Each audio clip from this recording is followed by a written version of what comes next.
Manmeghale ma'am, shall we start the session, ma'am?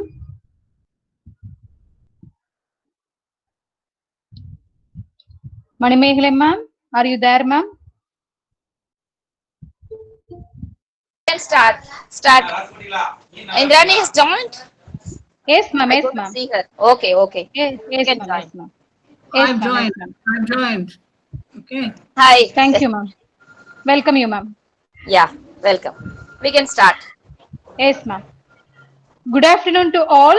On behalf of Department of Women's Studies, Badasan University, Center for Women's Studies, and NSS of Kaveri College for Women, in association with Regional Association of Women's Studies, I welcome you all to this 1 month national level gender sensitization and capacity building program.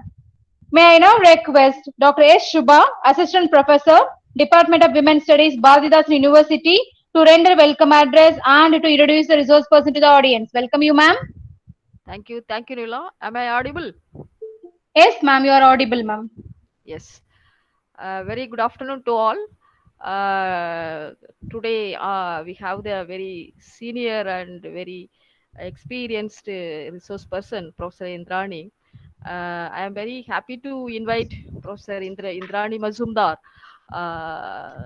as today's resource person on behalf of the organizers and the webinar participants. Good afternoon, madam. Uh, Professor Indrani Mazumdar, currently as a senior fellow in Center for Women Development Studies, New Delhi, and she was a former General Secretary of Indian Association for Women Studies. Her contribution in the Indian Association for Women Studies very long history. She has in IAWS, and she contributed a lot for the through IAWS the women's development and women's movement, and very developing various policies for women empowerment and gender and development. She has published many books and research articles and books chapters. Her important book is Women Workers and Globalization. Emergent Contradictions in India is a very important book, and her contribution in the area of gender and labor, women's work, employment, and migration related research and research papers, book chapters are very notable. And her contributions, particularly in India Migration Report 2015 and the Human Development Report 2009, and that is most important policy papers to develop the various policies for the particularly in the field of women employment, labor, and the diaspora studies. We are happy to invite our senior professor, Professor Indrani Mazumdar, to share her views in today's uh, title. Thank you all. Thank you, ma'am, Welcome, for your Indrani. Indrani Mazumdar to Welcome, address. Indrani. Nice to see you. So we are really looking forward for your interaction. You are not audible. You have to ma'am. unmute. Yes, ma'am. Ah, Yeah, I'm saying I'm not able to see. I'm a little confused about how to see all of you. you have to go on Huh? pin if you want to see anybody. That doesn't matter. You start. It will come in due course of time. Okay. So should I start? Yes, we Huh? can start. Okay. So let me thank Bharatidasan University, Women's Studies Center, Kaveri College for Women, and the NSS and ROS for having invited me for this discussion. I'd like to begin on a little congratulatory note, if one might call it that. See, recently, the 2019 All India Survey of Higher Education has informed us that girls are now 48% of 49, almost 49% of the students in higher education, which is considering that in the general population, women are also around the same. That's the proportion of the female population. that's almost parity, if you like. You know, in higher education, girls have reached a certain position of critical mass and almost parity, it's close to parity. But with that congratulatory note, there's an additional cautionary note. And that is that despite the fact that there has been an enormous increase in enrollment, even today, that is as per this report. Can you hear me? Can you hear me? Yes, ma'am. Yes, okay. yes. Okay. So even though there has been such an increase in enrollment, and this has grown over the years, and there has been, it is obviously a great push from young women, sometimes with parental support, sometimes without parental support, to enter education, higher education particularly, and it shows a certain kind of interest and urge that is part of the general assertion of women that we see in our society today. But the cautionary note is that despite this huge increase, the gross, what is called the gross enrollment ratio, which means the percentage of the age group of 18 to 23, the young age group of 18 to 23, the percentage that is there in enrolled in higher education is around 26%. And surprisingly, the gross enrollment ratio for girls is marginally higher than it is amongst boys. But even then, what it shows us is that 74% of the young, and I'm not talking about the rest of the population, but even amongst young people, there's 74% which is outside the education system. And so even as our universities and colleges are no longer ivory towers just for a small section of the elite, there is an entire universe. I mean, it is a small part of the entire universe of even young people and young women in particular. So when we discuss any questions in relation to the problems of gender inequality or the problems of violence against women or the problems of employment or the issues of employment, it is important for us to remember, and it must be part of our consciousness, that there is a world outside that section which is in the university.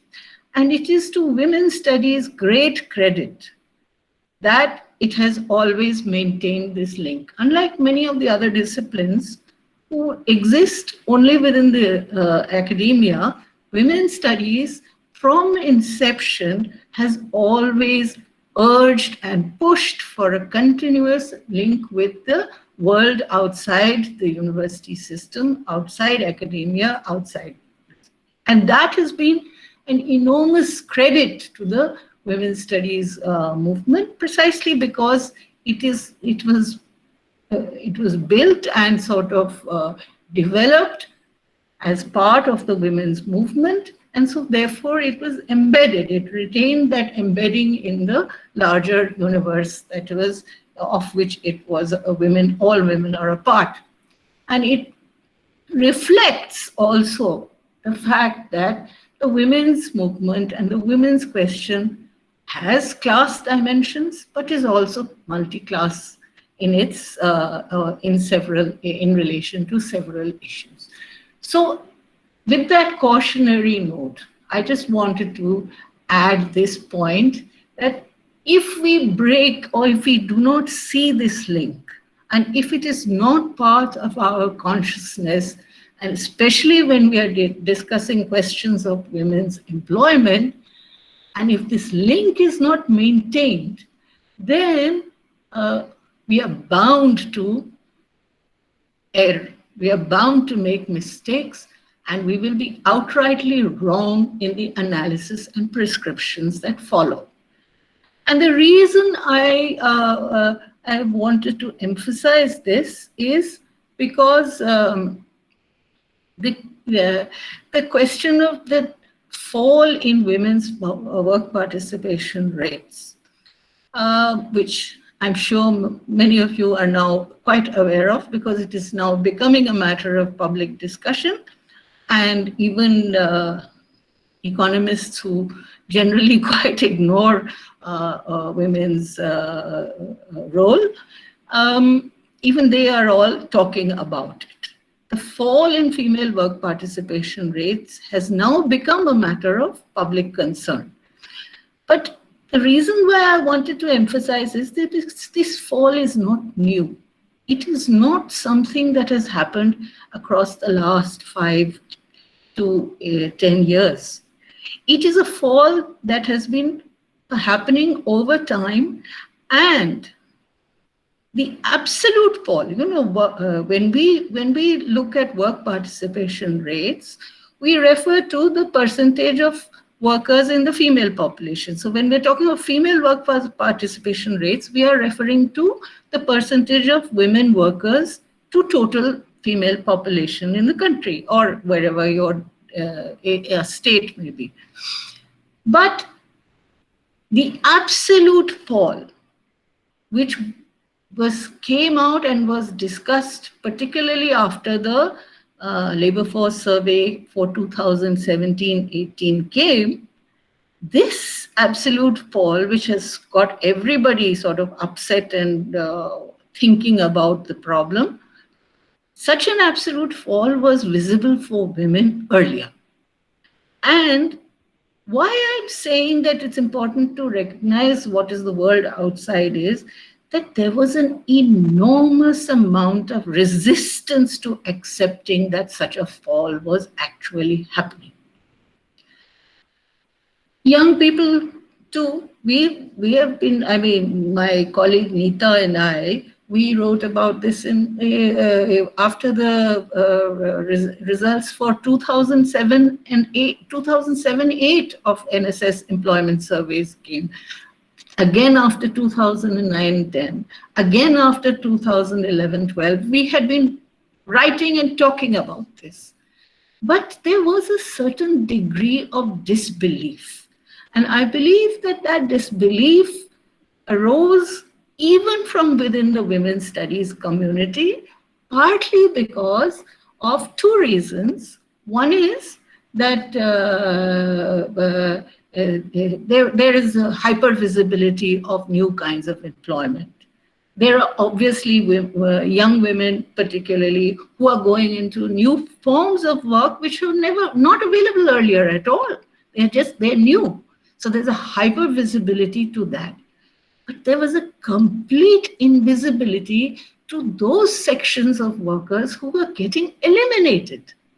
And that's why when I'm saying that when we look at our situation in the universities and higher institutions of higher education, and when we look at the question of how women are advancing in this situation, we also have to recognize that there's a larger world outside which is not necessarily in the same situation.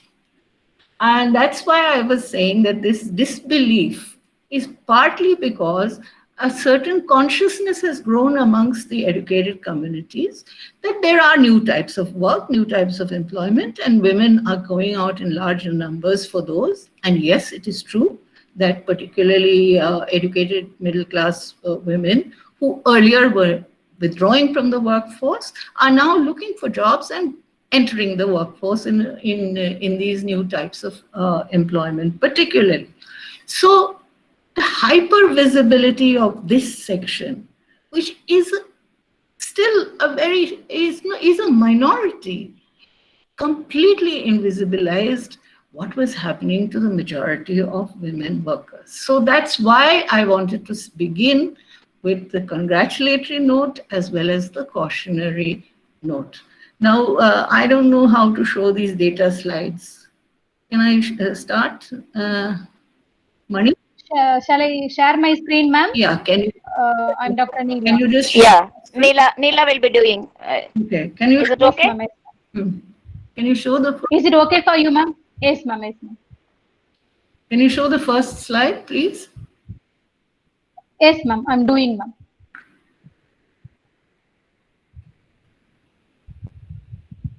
Okay.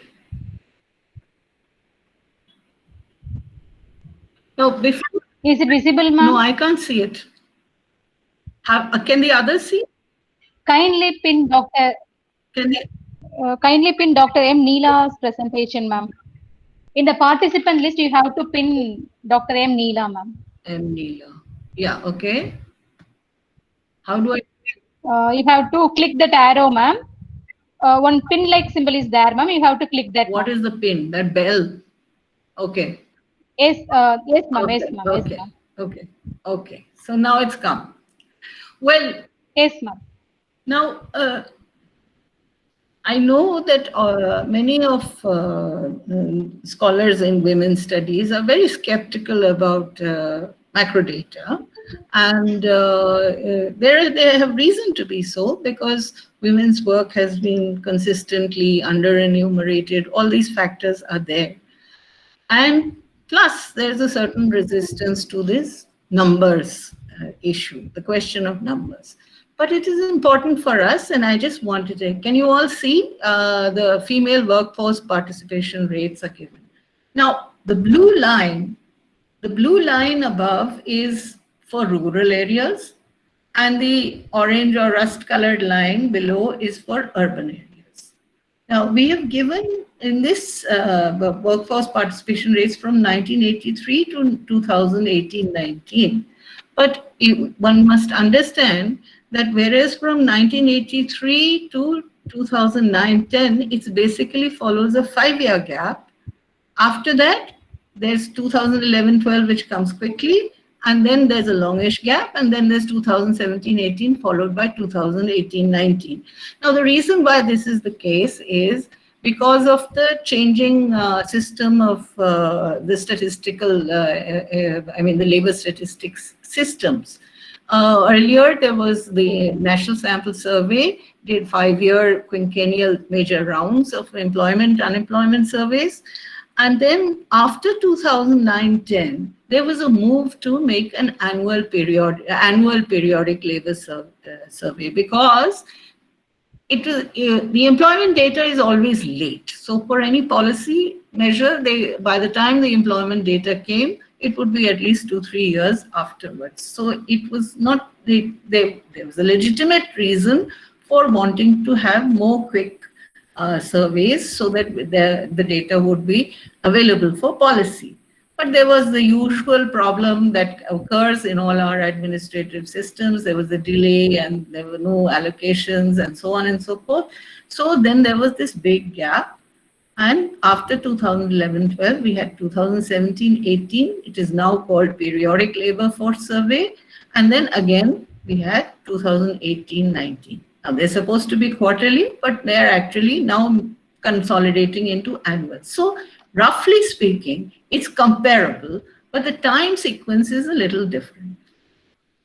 Now, what does this graph show? The graph shows that female workforce participation rate has fallen from 34% in 1983 to around 18% in 2017-18. And since, the next year we have it immediately, it goes up a little, but then it may come down immediately the next following year. So when you have a 5-year period, you get a better trend. So here, this is it's between 17.5% and 19%. And what do you have for urban areas? Of course, the urban areas is a stagnant picture. It starts at, even there's a slight fall. So you can see that there's a little peak, a little upward thing at around 2004-05.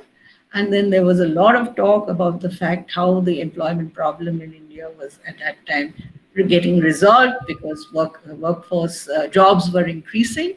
But what is happening? Okay.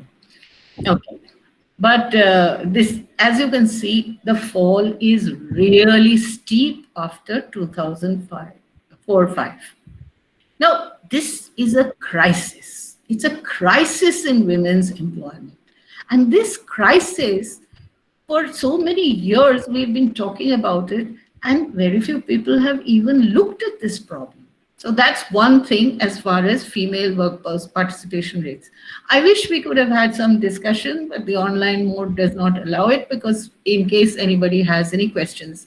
Priya, can you show the second slide? Yes, ma'am. I thought that some of you would be interested in seeing what was happening in the states maybe with which you are associated. So I've given you, just presented in this slide, some of the states. Now the southern states, Karnataka is missing, but it's roughly the same thing in this slide because there was a space problem. But as you can see, Tamil Nadu between 2004-5 and 2018-19, there has been a fall of some close to 13 percentage points. Okay. Andhra Pradesh, Kerala is also seen to a lesser degree. Maharashtra, of course, has seen the maximum. This is for rural. As you can see, the left-hand side is for rural and the right-hand side is for urban. I've tried to make it as clear as possible so that people don't get confused. Maharashtra has seen the largest fall. And look at Bihar. Bihar rural has fallen to 2.6%. I mean, can anybody imagine that an entire, a very major state like Bihar in rural, and which is predominantly rural, the female workforce participation rate is 2.6%. Now, even if one accounts for the undercounting, it will be more because there are many more women who are working who are not properly counted. But the under-enumeration cannot account for the fall. So there is a major question that is there before us as far as this is concerned. Priya, can you show the third slide? Yes, ma'am. Yes, ma'am. Okay. Now, let us look at a bit at how this the trend, the decline in female workforce participation is by social. It's interesting. Please look at this slide. This is the work primarily of my colleague Neeta, and she has been working on this for quite some time. But for 2018-19, there was no time to do this separation. That what she had done is, she's had, of course, ST, SC, but Muslims, as you know, are both in OBC as well as upper caste. So she had segregated Muslims from the OBC category and from the upper caste category and made a separate category for Muslims. This has not been possible because 2018-19 has only come recently. So that has not, it was not possible to do it before this presentation. But you can see, broadly speaking, the trend is the same. What do you see from this? Now, I draw your attention to the last column, where you can see the scale of the fall in, this is for rural India. You see that the largest fall is for STs, that is Adivasis, because the northeastern tribals are a very small proportion of the tribal population in India. So it's primarily the Adivasis and of central India, the Deccan Plateau region particularly, and for SCs, for Dalits, it is 13.6. Then it's like a reverse. You can see the fall is the maximum for the most marginalized communities, oppressed communities, and it sort of lessens. Now, one must bear in mind that workforce participation rates for both STs and SCs, and to some extent OBCs also, was always higher than it was for upper castes, because our society, caste status was associated with withdrawal of women for work. That is changing, and as you will see from the next slide. Can you show the next slide? But you can see the reverse pyramid. Yes, ma'am. Yes, ma'am. Okay.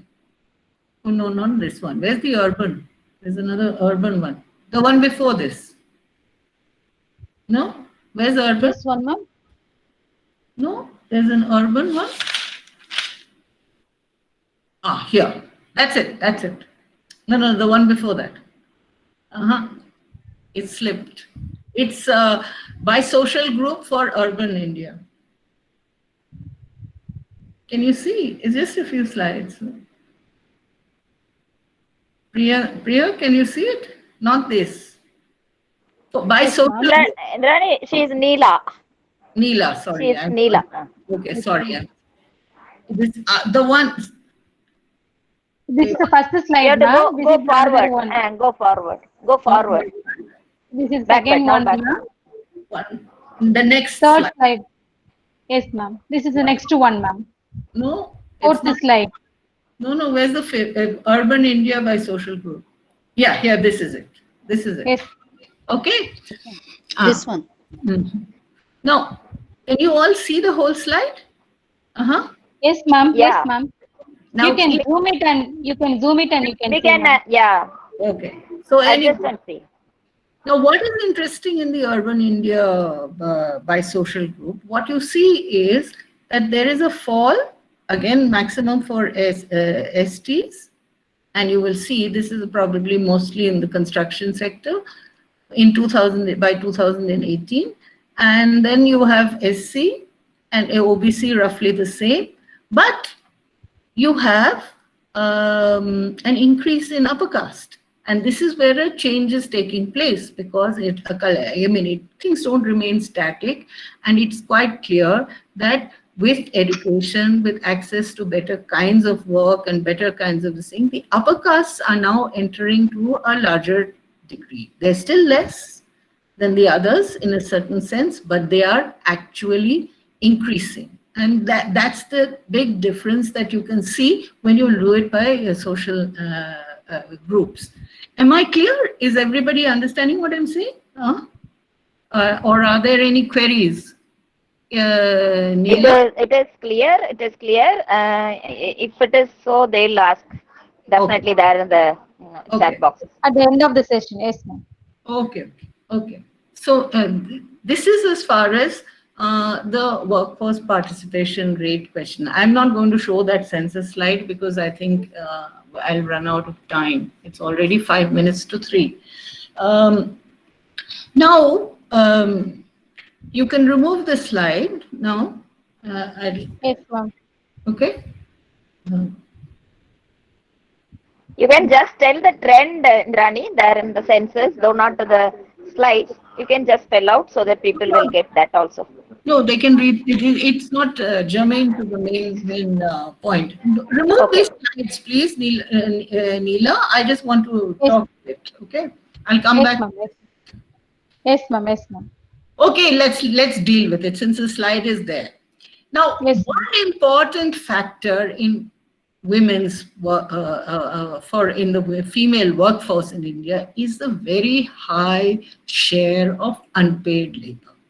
Now, in the employment statistics, of course, we by status of employment, nature of employment, you have 3 categories. You have self-employed, you have casual labor, and you have regular workers. Now, what you see is that self-employed has always been very high, and particularly in rural areas because of peasant agriculture, and they're working on their own farms and their own plots of their own farms. So there's a lot of self-employment. So in that self-employment, there's the unpaid element of women workers because they don't own the land. They're not getting any income. If there's marketable surplus, then that income is not coming to into the hands of the woman as such. So they are called unpaid helpers. So in the self-employed category, particularly in rural areas, there's this huge proportion of unpaid work. Now we'll come back. I will discuss the importance of unpaid work later on, but let us look at what the data tells us. It's still high, but even unpaid work has been affected by the fall in workforce participation. And it appears in rural areas that unpaid work falls and casual labor increases, and there's a relationship between unpaid work and casual labor that you can see from this slide. The blue columns are for unpaid labor, and you will see that they are more than all the other categories, paid, self-employed, regular workers, and casual workers throughout. So there's an enormous component of unpaid work by women, and please, it must be noted that this unpaid work is not domestic work. It's not cooking, cleaning, and looking after children. This unpaid work is in production. They are working on the farm. Then it's not even including fetching of water and things like that. This is when they are actually involved in within what is called the production boundary. So this is an important feature of women's employment, and the fact that it is so vast also means that even when women are counted in as workers, their economic independence is not even growing with this. See, so if there's a high proportion of unpaid labor in this, that means they do not have, it's dependent work. There's a dependency relationship with the family, whatever it is. They don't have any independent income. And if we look at paid work, then I just did a quick calculation. If you look at paid work, then in rural areas, it is now, I mean, for the country as a whole, for both rural and urban, it is now paid women or income earning women workers are just close to 17% of the entire workforce. So what does it mean? It means that scale of dependence that is assumed, that when you become a worker, you get some income, you actually have there's so much talk about economic empowerment and all that, but look at our data. What is it telling us? That you may be a worker, but you're dependent. You're dependent financially on even after producing so much. So that is one missing. This is for rural, but even in urban, like go to the next slide. Yes, ma'am. Even in urban areas, it is much less, but it is about 10% now. It has been declining, consistently declining. What you see in urban areas is what is called, it is an increase in regular workers. Now, one would think that regular workers is a good sign. Increase in regular workers means it's a good sign that there's some regular employment, it looks like more permanent employment, but actually that's not the case. The definitions under labor statistics are such that regular work is just in relation to a certain kind of duration of work. Now, for example, domestic workers who are insecure, can be thrown out, have no social security, have nothing. They're all counted as regular workers. I mean, a worker can be earning 300 rupees and still be counted as a regular per month and counted as a regular worker.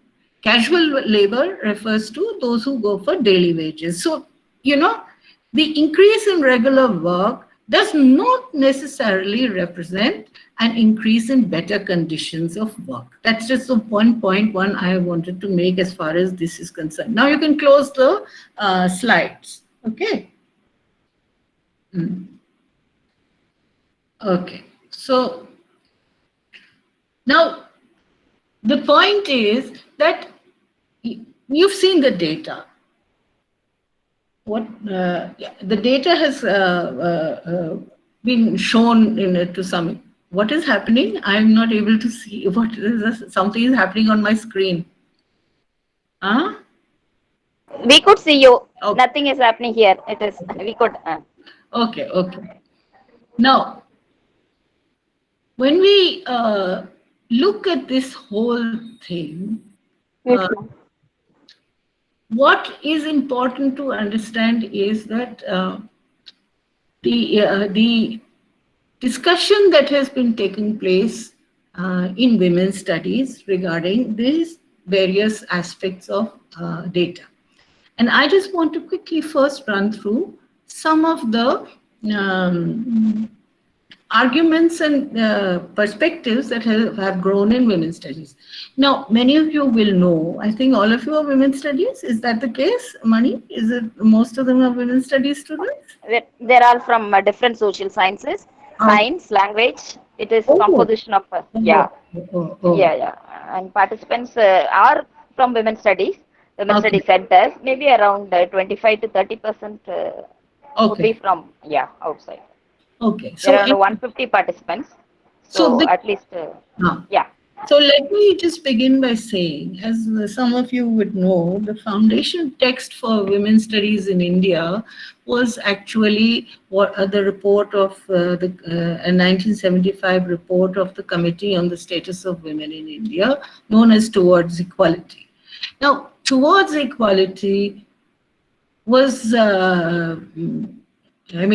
those who were in the committee were educated, had they were, as said by Veena Mazumdar, who was one of the main architects of that report.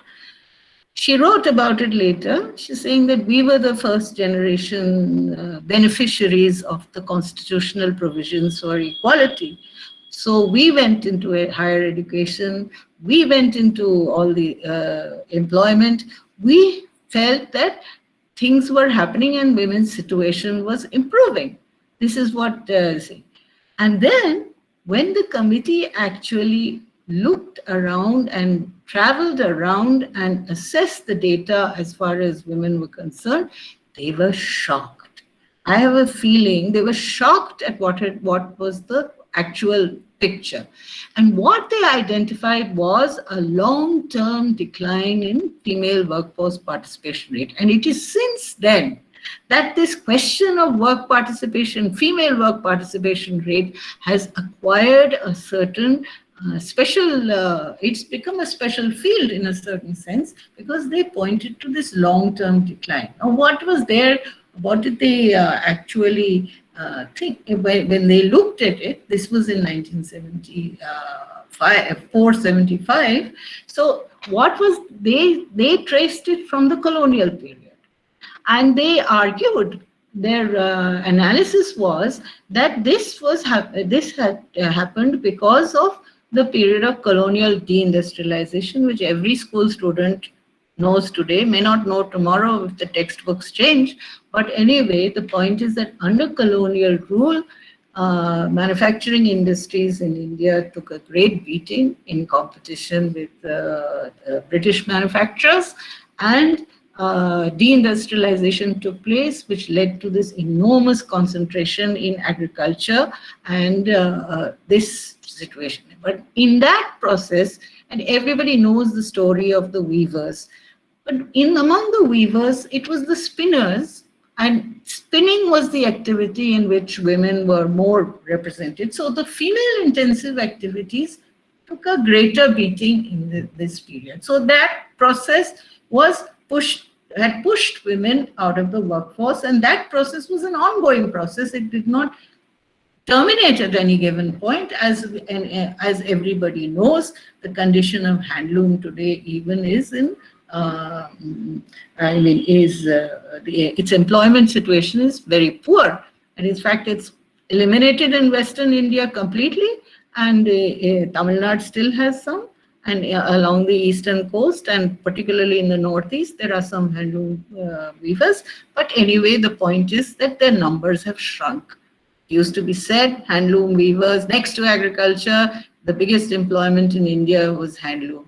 And periodically you find people saying that even today, whereas it's certainly not the case. The handloom workers are a very small proportion now of the larger force, textile worker force. Anyway, but the point is that this deindustrialization, the CSWI Towards Equality report argued that the deindustrialization and the modern sector was exclusionary as far as women were concerned. So this was the CSWI's. Following that report, and with the birth of women's studies, a whole range of scholars from various fields, they engaged with this in a major way, because it was something that was very shocking because assumption was after independence, constitutional provisions for equality, education is taking place, women's education is being given some emphasis. With all that, there is going to be an improvement in the employment situation for women. And actually what was happening? The reverse. Today we are seeing a repetition of that. We are seeing the reverse taking place when everybody is talking about all the new opportunities. And yet, and in some senses, one can see history sort of repeat itself. And I'm sure many of you will be quite shocked at the fall that is visible in work participation rates. Now, that was the thing. After that, in 1980s and 1990s, when the women scholars started engaging with it, then they said, I mean, this is women are working. After all, women are not idle. All women work. And many women are working and are not being counted. It was quite clear. In agriculture, they were working and not being counted. In fact, there is an anecdote. Some of you would have heard of Esther Bostrup, who was one of the pioneers of the study of women in development. And she had come to India along with Gunnar Myrdal when they were, Gunnar Myrdal was writing that Asian drama at that time. He was Swedish social scientist. So she had come and she had visited, although her main work is on Africa, not on India. But Esther Bostrup said, when she went around, people, all the officials said, oh, women don't work here. She said, but I'm seeing women working everywhere. She went around rural areas. She said, I'm seeing women working everywhere. How can you say they're not working? So the question was very clear. Women who are not idle, they are working, and they were still not getting counted. So the question of under-enumeration and under-counting became a major question raised by women's studies. And for 2-3 decades, there has been a lot of emphasis on improving the counting of women's numbers. Some of you would have seen also that some of it has improved. Of course, the problems remain. Now, my view is that because of this emphasis on under-enumeration, when the trend actually came of a falling work participation rate, there was a resistance. There was a resistance to this. It's a question of under-enumeration. Even today, there are people who say this. I mean, Renana Jhapwala of SEWA says, no, there's no fall in work participation rate. It is undercounted. It is not getting counted. So there is a view of this with which I totally disagree, because I think it is a major crisis and it is something that needs to be, much more thought has to be given and much more work has to be done in this area. Now, so under-enumeration was the next phase. Then you had liberalization in the 1990s. And then you had all these international scholars saying, oh, globalization leads to feminization of labor. Okay, so you had that at one level, and on the other hand, you had a whole discussion around the fact that there is an informal sector which does not fit into the frame of labor statistics or employment relations as is understood by law. And so there is an informal sector, and a lot of women are concentrated in that informal sector. At the time when the informal sector became such a major question, it raised the level of thinking, or did raise the level of thinking to include the multiple levels of forms of work that take place in a country like India. But simultaneously, at the same time, it was able to highlight the fact that they don't fit into the normal definitions. It is quite clear they don't fit in. But at the same time, over a period of time, informal sector has now become mainstream. Let us look at it. It is not on the margins. Everybody talks only about the informal sector and informal workforce. And it's routinely talked about Oh, majority of the workers. In the beginning, people used to think women were a majority of informal workers, which is not the case, because even in the statistics, men outnumber women in the informal workforce. But whatever it is, it was considered to be appropriate for understanding women's work. And it did help. It did help. But my own view is that today it is now not such a useful concept for understanding developments in the field today, because it's just an umbrella category. It's an umbrella category. It is not telling us what is happening in the field of employment. It's not telling us it's not making any distinction between manufacture and industry and services. The kinds of differentiated sectoral differentiations that exist. Of course, it excludes agriculture, although some people tend to think that it includes agriculture. But anyway, the point is, I feel that today the informal discussion on the informal sector has reached an impasse. It has reached an impasse, and we need to look again at what is happening in terms of the relationship between agriculture, industry, and services. What is happening in terms of employment relations? What is happening in terms of class formation and different classes of workers? It is not, the informal sector is no longer explicatory or helping us to understand that. So, but at the time, in the late 1980s and 1990s, this was the main focus of women's studies, and it is sustained. It has sustained to some extent. I think it is time to review our concepts. It is time to review how we are looking at women's work, not in terms of the formal-informal divide. That is no longer such a relevant divide as far as women's work is concerned. Now, after this, of course, an informal sector and feminization sort of went hand in hand, even though the data was showing that feminization in India did not take place. Guy Standing wrote that global flexibility of labor and feminization. And everybody picked it up. Everybody started talking, oh, there's feminization of labor. And I think there are some occupations that were getting feminized. The occupation in which feminization is most visible is domestic work. And paid domestic work is not in the category of the industries which are part of the global understanding of the global mechanisms of international capitalism. Paid domestic worker is not part of that in such an integral way, although there are certain interconnections. So feminization in the informal sector, this held sway for some time.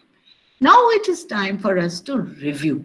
It is time, and I would urge that the next generation of scholars and students have to look at it differently, and they have to think differently from these categories and think of some of the other arguments that are there. Now, let me just say that it's already 3:15. Mani, Neela, Mani, how long do I have? 10 more minutes. 10 more minutes. Okay. 10 more? Okay. You require more. No. You will have time for some discussion for 10 minutes or 15 minutes. You can go out till 30:25. Okay. Now let me come to the question of what is the discussion today. Now, I don't know if any of you have read, but in 2019 November, KP Kannan and Ravindran did an analysis of the PLFS data for 2017-18, and they looked at what happened between 2005 and that period and 2011-12, because there was a long gap and there was no employment data, so everybody was sort of looking for the thing. It's unfortunate that today we have to listen to CMIE, which sells its data, and they are now the big companies and big corporates have more access to data on employment than we have, because the public thing is sort of not developing at the same rate. But anyway, let me see. So now what did Kannan and Ravindran argue? And here I just want to make a few last points, and let me see. So this article, this is in November Economic and Political Weekly, what they called, and they said they analyzed the unprecedented decline in absolute number of workers in the Indian economy in recent times. As I said, they obviously did not pay attention to the absolute decline in female workers in the earlier period. And as I think one commentator said, you know, when you look at gender and you look at what is happening to women, you're not speaking only to women, it is linked to a larger economy. Okay, so how women, what happens to women affects the largest. They should have realized right then the contradiction between, everybody was talking about jobless growth because employment growth was low. It was not growing. But an absolute fall, this was, of course, unprecedented. An absolute, because, you know, population increases. So even if workforce participation rates decline, you still will have increasing numbers of workers. But what we saw for women was not just that. We saw that, of course, but we also saw an absolute fall in numbers. It was 20 million between 2004-05 and 2009-10, which is not a small number. 20 million women were reduced. The workforce was reduced by 20 million. Now, you can imagine the scale of ejection that was taking place. And but now they are talking about this. But Kannan's and Ravindran's paper is an important paper for us to think about, because they have they have done a more detailed analysis of how different categories by education have, who has gained and who has lost in this period, that is between in the first, let's say, the second decade of the 21st century. Now, what if they show that that they have argued that the net result, they've said that there's both job creation and job destruction, with destruction obviously overwhelming the job creation. See, those who have lost jobs are all with low education, which means who? Most deprived, those who are unable to enter education, they are the biggest losers in this whole period. So those who have lost jobs are all with low education, that is less than the secondary level. And the net losers have been those, that means who have completely lost, in the job creation, job loss situation, their net losers have been rural women workers, Muslims, and Hindu OBCs. So we are now looking into a different terrain. From just an economic category, we are bringing in, even for gender, it's just not enough to look at it as an economic category. One must look at the female workforce also in terms of its different various social compositions. And this is an area which needs much more work, and I hope that all of you will take it forward. Now, I want to make one last point, which we won't be able to discuss in great detail, but I would refer you all to a recent article by Chirashri Dasgupta in the latest, in the May Review of Women's Studies of Economic and Political Weekly, EPW.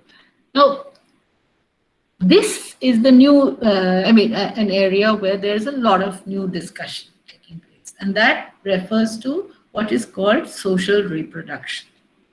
Now, in the discussion on social reproduction, you see, it grows out of the Marxist conception, and when Marx did his analysis of capitalism, he talks about social reproduction in terms of the process by which you see all societies socially reproduce themselves. It's not only capitalist society that reproduces in this thing, but capitalist society reproduces itself, and capitalist economies reproduce their societies in a way which is linked to what is called the relationship between wage and surplus. Now, Chirashri has argued on this ground that the whole entire process of social reproduction, that is how a workforce is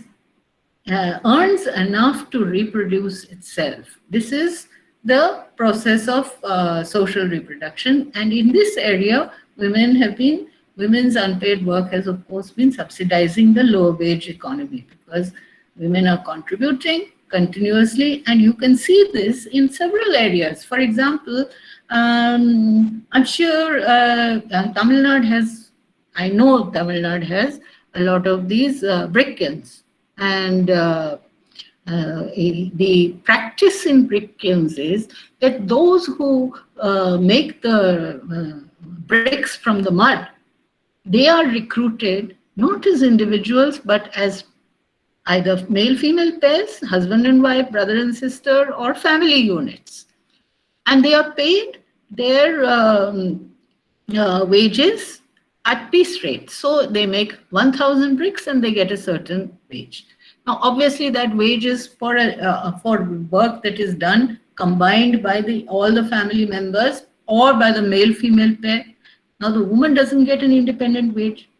So you have, even within the wage economy, you have an unpaid labor component, even where wages are being paid. It's not self-employment. This is the wage economy. It is an economy which is generating what Marx called surplus value. So there is a value which is over and above what is necessary for the survival of those workers, that is accumulated on the basis of which profits and all accrue. Now, the question is that this entire process, now social reproduction has, there's a lot of discussion on social reproduction internationally, but it's always important for us to always understand our own situation. And I would like to end with this point, because the question of how much of derivative ideas we take from current discussions, what is the current buzzword, what is the current fashionable word, which do not help us in understanding our own realities. It is important for us to Chirashri makes an important point, but I would also like to add to it by saying that in India, she has also added the other dimension in that argument, that it is also based on caste and how labor is appropriated on the basis of caste and gender relations. And so I would recommend that you all read it. It is a good starting point to have a thinking process around this.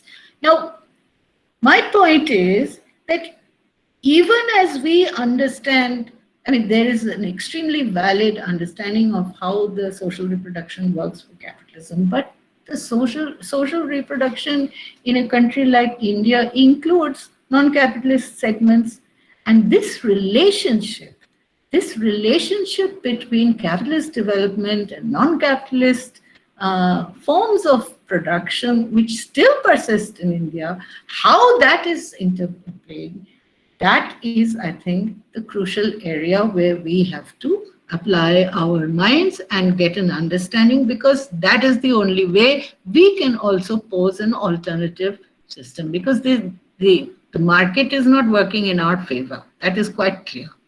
I think I'll just end on that. Is that all right? Huh? And we can have some more discussion on this. Yeah. So thank you very much, Indrani, for that excellent discourse, and particularly bringing out the proper understanding about the women's work, and also pinpointing to the role of the women's studies in this context. And now we'll open it for discussion, and then we'll come back for some more discussion. Nila, you have some questions on the chat box? Yes, ma'am. Yes, ma'am. Yes, ma'am. Yeah, please Thank read you one very by much, one. ma'am. Yes, ma'am. Yes, ma'am. Yes, ma'am. Thank you very much, ma'am, for your excellent presentation with the facts and figures. There are some questions in the chat box, ma'am. Shall I read one by one, ma'am? Yes, please. Thank you, ma'am. Sorry, I should unmute. Yes, Yes, ma'am. am I muted? No. Yes, ma'am. You You are are audible, ma'am. Okay. Rural and urban, both the areas, women employment is high. What is your view? This is a question by Mardibandi, sir. yeah, this is an illusion. Yeah. Women, can you just repeat that question? I'm Yes, not ma'am. sure. Yes, ma'am. Yes, ma'am. Rural, Rural and uh, urban, both the uh, areas, women employment is high. What is your view? but how do, I mean, I would have to ask you a counter question. I can see you. Is that Maruti Pandey who's asking this question? Yes, yes, Huh? ma'am. Yes, ma'am. Okay, so I can see him. So I'd just like to ask you, on what basis are you thinking that 17% female workforce participation rate is high employment in rural areas, and on what basis do you think 14% in urban areas is high? Because look at the men, they're all above 50 in either. So on what basis do you come to this understanding that it is high? Actually, it's low and it's falling. Okay. Is that? I think this is the illusion, Indrani. People just see more women into the public space coming either Yeah. for work participation or any other. So it is thought that people are more women are joining the labor market, but it is actually not. See, I always used to see this, that if I stand at a bus stop, there are 10 people at the bus stop, out of which 2 are women, everybody will look at the women. So Yeah. they're visible. But it's Madam, not. Yeah, you can raise your raise hands and ask questions also. Madam, I have got a question. Okay. Madam, You introduce yourself and ask. Madam Dr. B. Gopal Singh, Professor of Economics. Madam, during 2018, 17 and 18, Yes. the percentage of paid rural women workers has increased. Only 2017 and 18 it has increased, but earlier it was comparatively low. What is the reason for this increase in the paid workers in the rural area? Number one. Number two, do you firmly believe that the globalization has provided more opportunities for women for the employment? Who believes? Okay. He believes. Yeah, Okay. He believes. yeah, madam. Yeah. Yeah. Okay. So, as far as this, your question is very interesting, because the relationship between paid and unpaid work Yeah. in rural areas, you're talking about rural areas. Yeah. What I was saying, that even unpaid work, there's some disturbance. Huh? Yeah. Yeah. Okay. Even unpaid work has been falling. Let me say that on this question, we are talking about unpaid work in production. Yeah. So if you look at what Jayati has been arguing, why is there disturbance? Is it only for me, or is everybody hearing it? Yeah. Is Right. there a So everybody, some of them are presenting. Neela, please ask them ma'am. all Yes, not to present. yes, ma'am. Yes, ma'am. It is disturbing for everyone. It's not just to Indrani. Okay, I also put in. Now, I would like to tell you that Jayati Ghosh has been arguing, in fact, we have a slight difference of opinion on this, that there's no real fall in work participation rate because unpaid labor of women is increasing. And she has looked at, when you add the unpaid labor of women outside the production boundary, which is according to the statistical system, when you add the unpaid labor of women in that, then there's no fall visible. And the point that I'm not making is not that women are working less. Women are working, and women are working hard, and probably much more because they're working. but they are not finding a place within the production boundary. They might have to walk more miles to get a pot of water.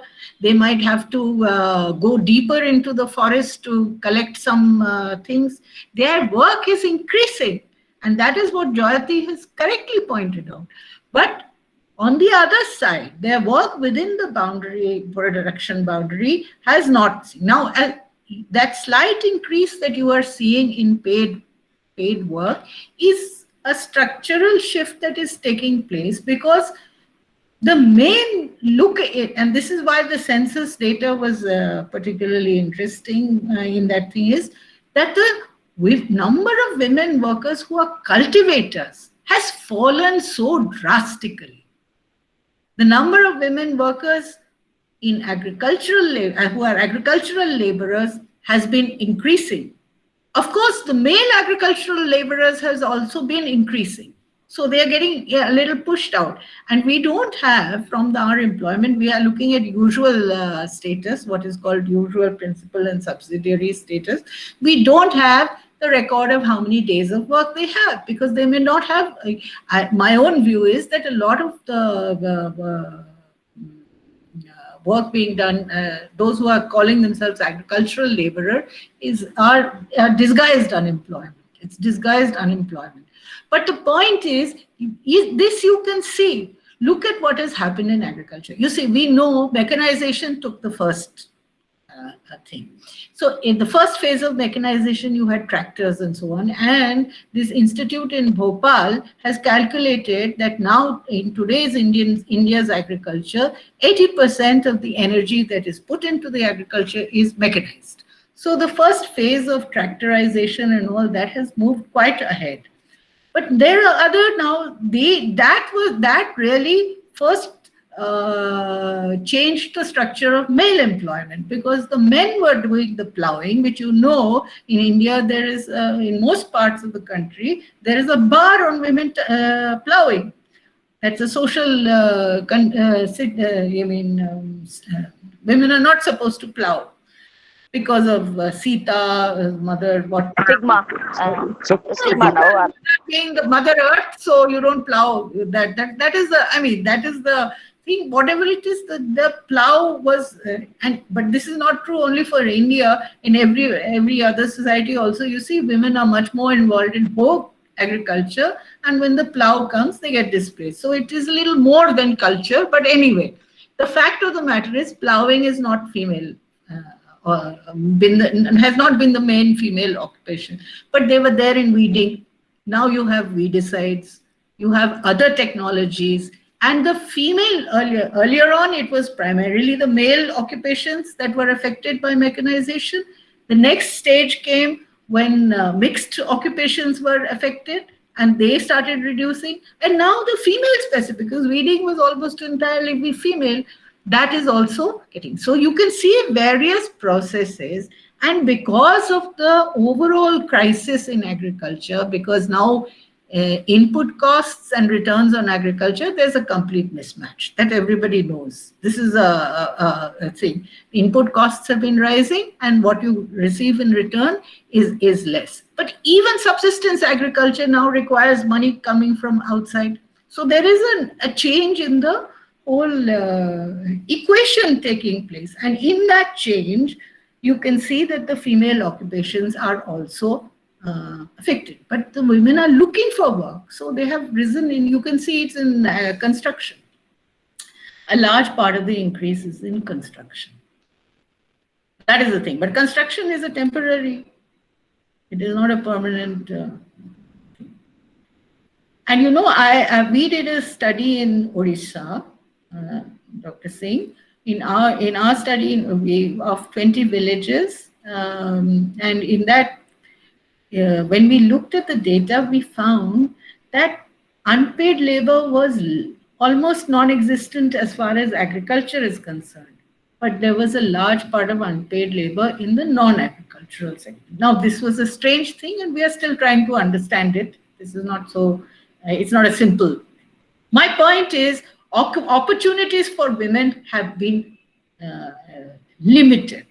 And in that, and I agree with the argument put forward by Professor Kannan and Ravindran, that there have been some opportunities for certain segments, but the other poorer sections, those who don't have secondary education, they have seen a shrinking of opportunity. That has been the consequence of globalization. Now I believe, Dr. Singh, even that is no longer the case. Even the section which had the benefit, we will see how it plays out, because when the data comes and tells us, but I think even the middle class educated sections are now facing a new employment crisis. So that we will see about that. So the opportunities are, like that. Thank you, madam. We did a 9 lakh rupee project for UGC with regard to the construction workers in Karnataka, a special study of Chikmagalur district. We finished and we submitted. And Jayanti Ghosh and ourselves, we used to meet in most of the conferences. Okay. Thank you.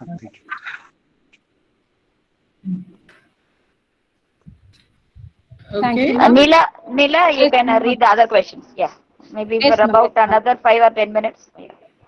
Yes, ma'am. Yes, ma'am. Ma'am, very informative session. Thank you. What is the role of self-help groups to uplift the life of women during this pandemic situation? Pandemic.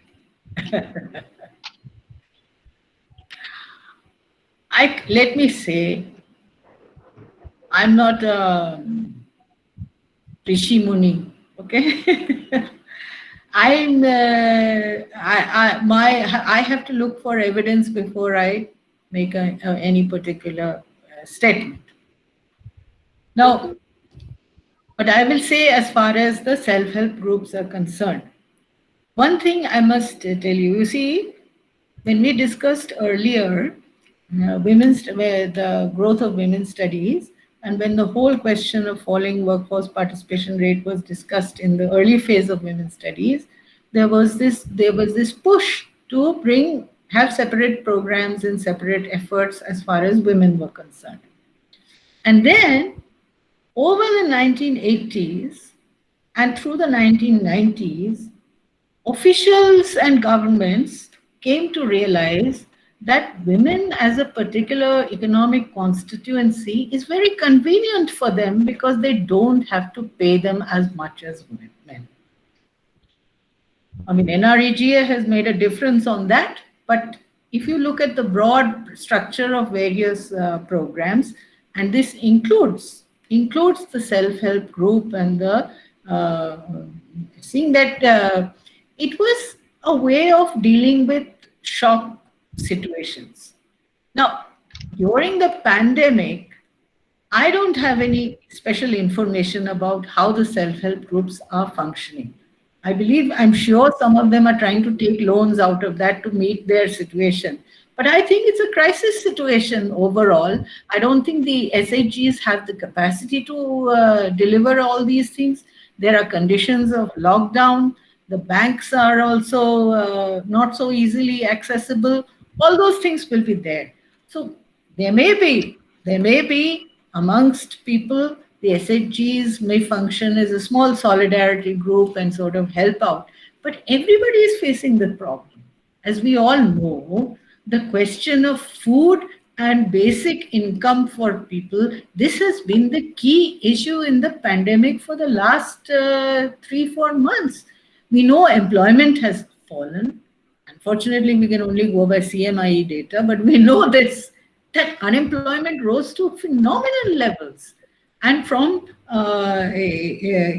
and people just did not have income. They were not getting paid even by regular employers. Regular workers were not getting paid. So what to talk of those who are not regular?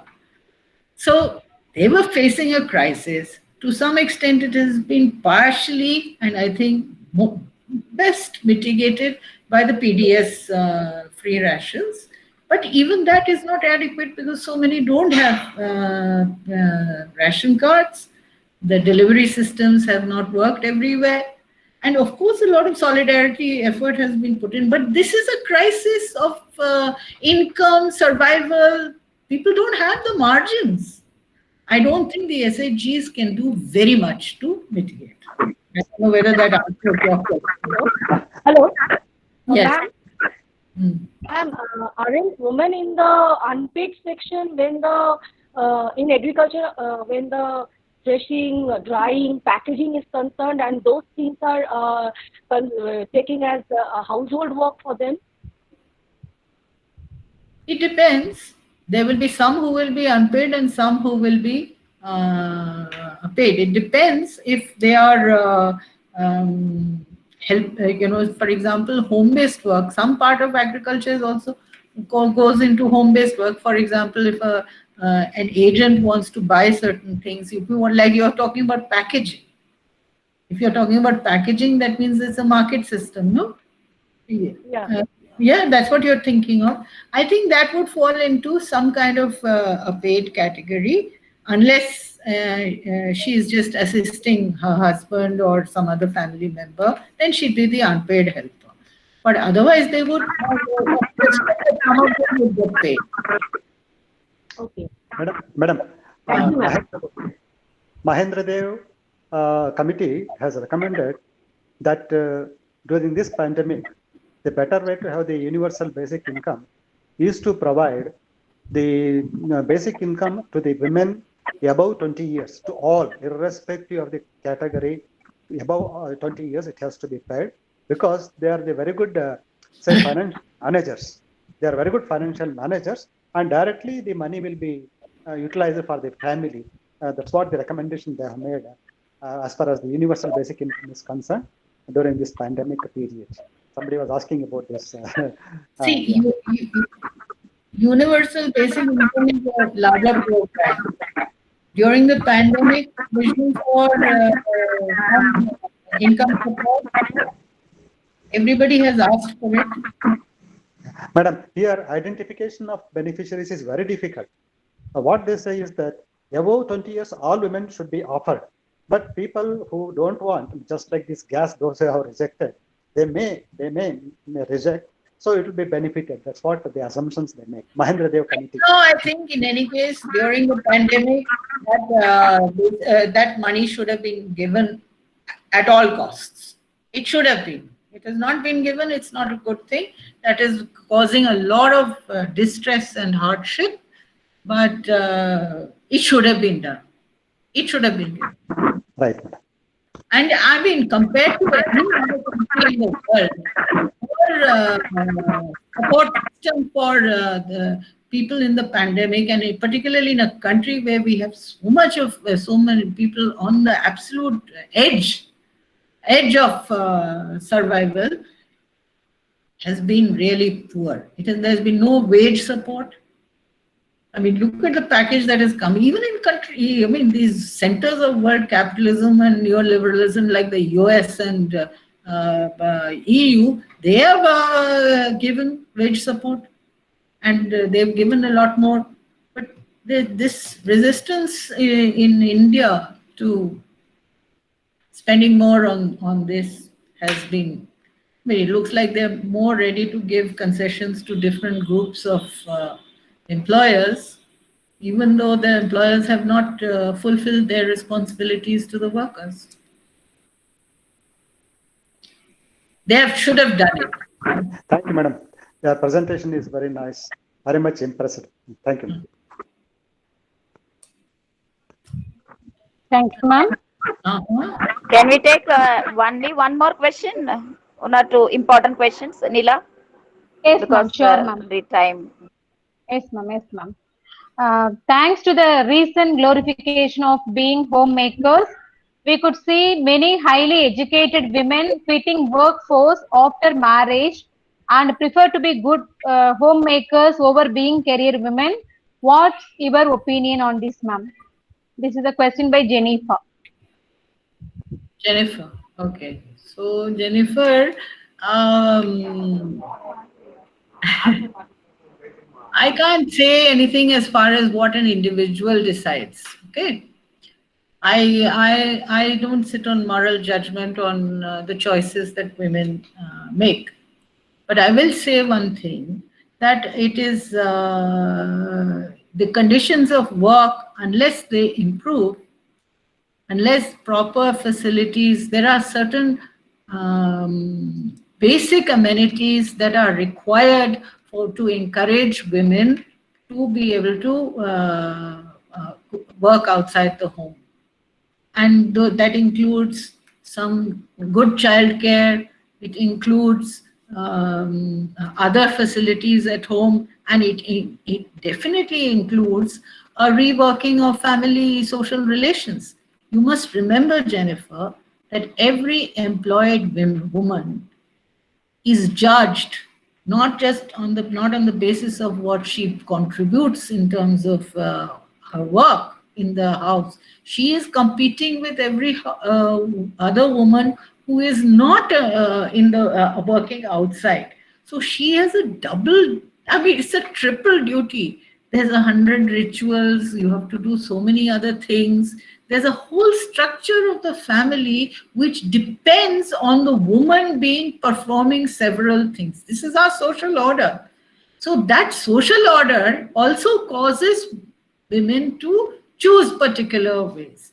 So that has to be understood. But the question of, I mean, my own personal view is of course the case that unless women find employment, good employment, decent work, decent incomes, this problem will, even the poor, that after some time they are used to working. They say, I don't want my daughter to have to do this because it is such a heavy load. It is a load of double, triple, any number of burdens. The other problems are not getting settled. Your water problem may not get settled. Your childcare problem will not get settled. Your children's education problem will not get settled. All these things have to be very interlinked. When you look at the whole thing and you look at the choices that women make, some regret certain choices also. Okay? I would not... Maybe, sorry, Indrani, I am also adding to that. Of course, Jennifer has brought one side of the picture, that is the homemakers. Women make a choice to withdraw from the labor market, but of course that is socially pushed or other issues. But there are cases where women are forced to withdraw from the labor market just because the families households have adequate income. So it is enough that I am earning and therefore you need not have to go work. So this is the kind of a middle class culture which is emerging and reported by many studies. So this is also one of the other aspects, It is their money, but I feel that on that front, there's a little change also. You can see the signs of change. And you see that's why I wanted to show that in the urban, you are seeing an increase in the upper caste employment. Yeah, that is officially actually encouraging. All of us know that the culture of keeping the woman in the home comes from the high caste culture. It is sort of that percolates down, etc. But that's the root of it. It is a philosophical, social, cultural viewpoint that is around that. But I mean, that appears to be, there are signs of change. Nothing changes completely, but there seem to be some signs of change in that. And I think you are seeing this, you're seeing it in education, and you're seeing that it is the educated who are getting more jobs. This was not the case earlier. Earlier, the withdrawal was much more. And in any case, incomes, people do need 2 incomes. Many people need 2 incomes. How many households are there who can manage? Yeah, given the cost of living, increasing cost of living. Okay. Is there any other question, Neela? Jennifer, you are still there? I can see her. Something? Now, Neela, yes, other questions are there? Yeah. Yes, ma'am. One final question, ma'am. What can be the future of women entrepreneurs, especially from rural background, post-COVID scenario? Please give your view, ma'am. By Shruti. Yeah, entrepreneurs is a very loose category. It depends on what is the nature of the enterprise. Some enterprises, some particular, depends on the market. It will depend on the market situation Right now, what is our major problem? The market demand has fallen to such an extent that even the major, the other traditionally entrenched entrepreneurs are finding it very difficult. So, it depends on what policies the government follows. If there is a line, if the government does move towards boosting demand, demand meaning the demand for goods, to buy goods, then there is a scope for small entrepreneurs also. But if the government is not going to do that, then I would see that in the coming period, the small entrepreneurs are going to be eased out. And you can see it already happening. Even though, for example, everybody saw that during the pandemic, a whole lot of people took to selling vegetables. That would have happened across the country? Your rickshawalas, they took to selling vegetables. And this is a new normal. You get some 10 to 20 vendors coming every day to the streets. It was not the case earlier. Yeah. Because other forms of earning income are reduced. But you see, that also puts a lot of pressure. And there's a competition because everybody is competing for that small space, for that small market, local market. And in that, I know that a lot of people have gone into debt. In trying to survive, they have also gone into debt. So it is a very difficult situation. I don't see that it is a conducive environment for great entrepreneurial flourish at the moment at the small level. And I think that a lot more needs to be done by the government to ensure that there is money in people's hands to buy things. Now, this is a structural problem also, because the fall in demand was preceded the pandemic also. So there are structural questions which will require a long discussion. But there are also the immediate situation that in the post-pandemic situation, people don't have money to buy. So an entrepreneur has to sell, has to find a market for whatever they're going to do. So there is a very difficult situation ahead. That's my understanding. Hello? Yeah, that is true also. I have been working with women entrepreneurs, and I could see particularly this food and food-based and the kind of services where they were running the beauty clinics, etc., are very much suffering. And their priority is not for those products also now from the public. And of course, there is a declining purchasing power. And as I agree with you totally that they are trying to survive gone to debt. Actually, they are coming to us. Because we are not going out, and people started coming to each household and selling, but at the risk of their own life. Yeah. Yeah.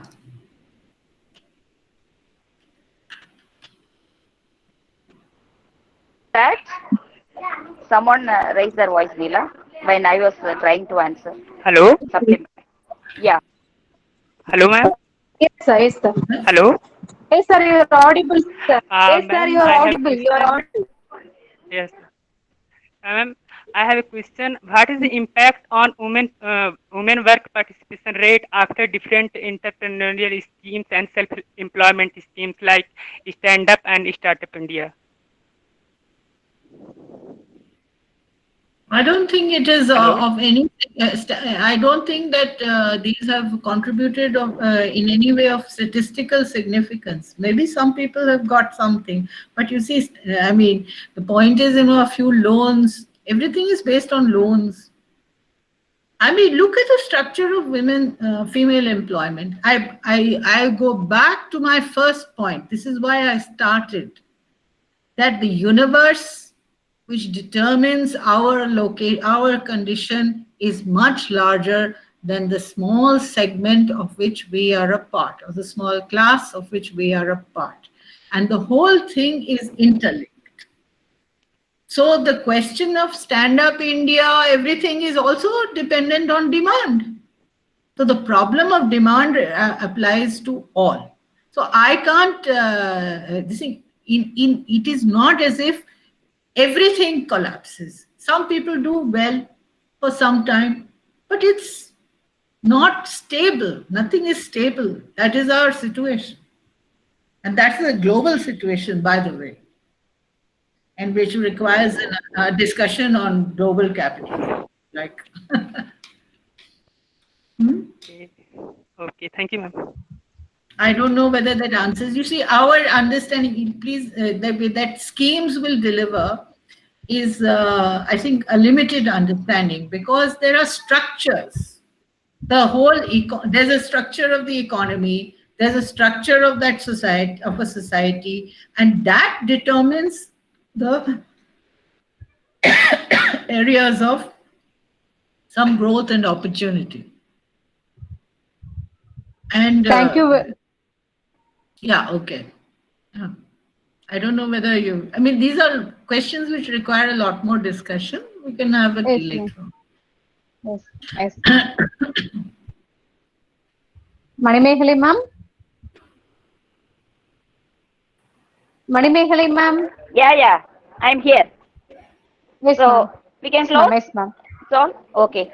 So thank you very much, Indrani, Yes, ma'am. for being here, and on behalf of all the participants and my own behalf and the organizing departments, I am happy that we could listen to you on the very, very important question.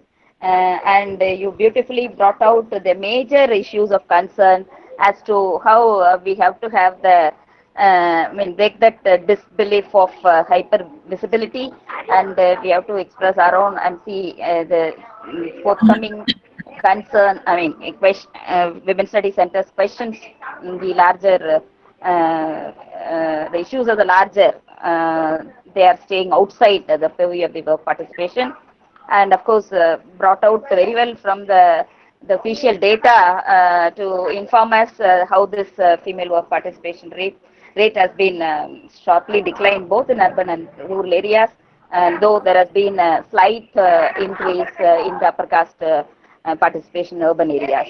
And this paradox, the question of, it's very much paradox, like on the one hand, this women are participating, but it is not paid. So the question of, be it in agriculture or other family related work, that is what it was even discussed yesterday also with Nita, and how to address this paradox, where the women continue to work and overburdened and face the drudgery, but not economically independent. So, and the important dimension of regular work is also brought into limelight, where it is regular, but still it is not with social social protection, like the one domestic work, at least the wage employment would be. And also you've thrown light on the shrunk and the handloom, and how it has almost gone there in the Western India, and how modern sector has been highly exclusionary, and this under enumeration is also an important question. And coming down to the globalization context, which is very much expected that there will be feminization, but it is only coincided with the informalization, though it has happened in other parts of the globe. India, it hasn't happened. And also very rightly brought out these two important pieces of work by K.P. Kannan and Ravichandran, and also Shrestri, where the very important concerns of how the social reproduction is subsidizing the whole capitalist system, and really not in favor of women. And the final one, how this wage economy is also in the family work, when women are in group or in the family, even there they work in the productive work, but still not able to realize the economic independence. So these are the important questions which we need to really have concern, as rightly brought out, and through our thorough understanding. And it was very much, I understand, I appreciate that she started with the congratulatory note that the GR is very much on the increase, but at the same time there is paradoxically declining participation. This is an important question, and Indrani keeps saying to us whenever we meet that this is an important question we need to take up in women's studies. So it is also a call to all the women's studies centers located across the country to take up this issue, and come out with what kind of the dynamics which is taking place and what to do, how to contribute to policy and influence policy. So thank you very much, Indrani, for this discourse, and we are really enlightened by the kind of sharing you have done. Thank you very much, and thank you all of you for having patiently listened. Yeah. Yeah. Thank you. You have shared the PPT. We will share. Our PPT is with you.